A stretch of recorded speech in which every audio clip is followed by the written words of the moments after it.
Ready, go!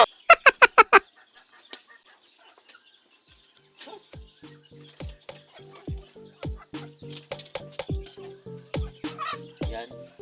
Nakuha ko kay Pula Bugo. Ang lakas ng kalog.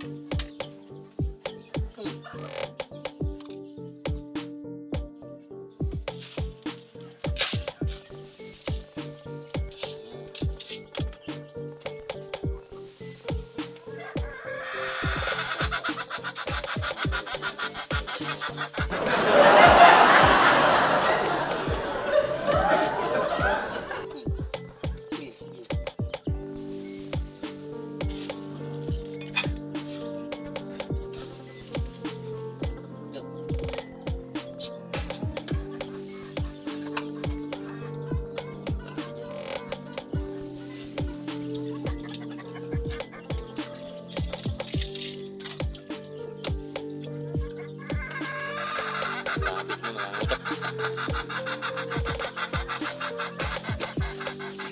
Mama, tapos mo tayo na tayo. Yan, itim. Ulit.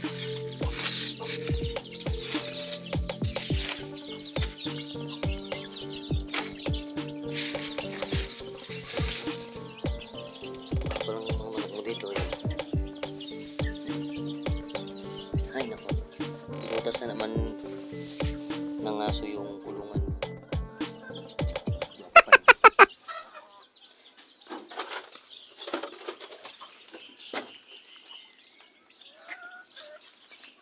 Yan.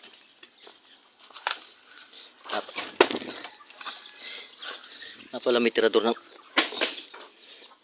doon sa taas. Patuka ng manok mo. Yung manok mo dito. Yung lalaki, marunong dumaan sa bubong.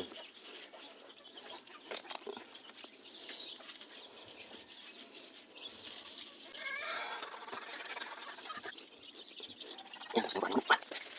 Ito mo, ang ganda magap. Isubukan si mama. Yan, subat. What? Ito, lalaki ito. Yan. Ito. Dahil marami nang walang mulamang container, gagamitin muna natin siyang pangtaklob dito kasi yung asong animal na yun bumubutas lagi ito ngayon. Siguro doon naman ang bubutasin niya sa milikod doon kasi ala na siya mabubutas dito. Yan. Ito binubutas siya doon dito. Hey, good morning. Kaway-kaway ka naman dyan. Alright. Yan. O, ito ang ating motor.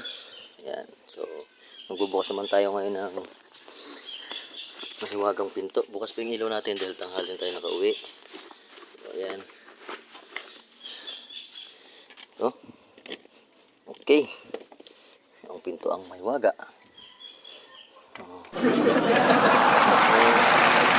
Ayun yung bagak. Yung binuwangan. So, yan. Good morning. May bahay. Hop. Naka-double lock. Sabi nga ni Mrs. Kailangan daw double lock. Ganon. Tali. Yan, dahil madilim. So, yan ang bahay. Nakakatakot. Sa ilaw. Kasi bubuksan natin ilaw. Ting! Oh, tunog pa. Dahil tayo pagod magpakain ng manok, so pupunta muna tayo sa may CR para hinawan yung ating kamay na malinis. Ay, madumi na pala. Mama, kita mo yung platuhan mo. Walang madumi dyan. Yan. So, kahapon, niligpitan ko yan.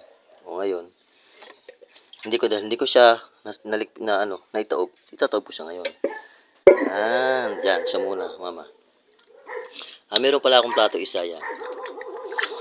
Alright. Naka-uniform pa ako. Mainit. Yan. Papandarin ko lang yung electric pa namin na ito yung electric pa namin kaya guys. Paano paandarin yan? Diba? Made in the Philippines yan. Diba? Alright. See what I see. Electric pan na maandar bago maandar sa susunod. Tayo ng gasolina, papakarga pa ng gas. Shit. My God, my God. At guys, tingnan niyo yung oras namin. Alauna na. Ito pala, sa baba ito, alas 7. So, alas 7 na. Alas tayo, alas 7. Ay ano, mga 7:30. So, okay na siguro yun. Yan. O, paano guys? Good morning. Ay, nakalimutan pala ako. Ingat kayo palagi. And say goodbye and God bless.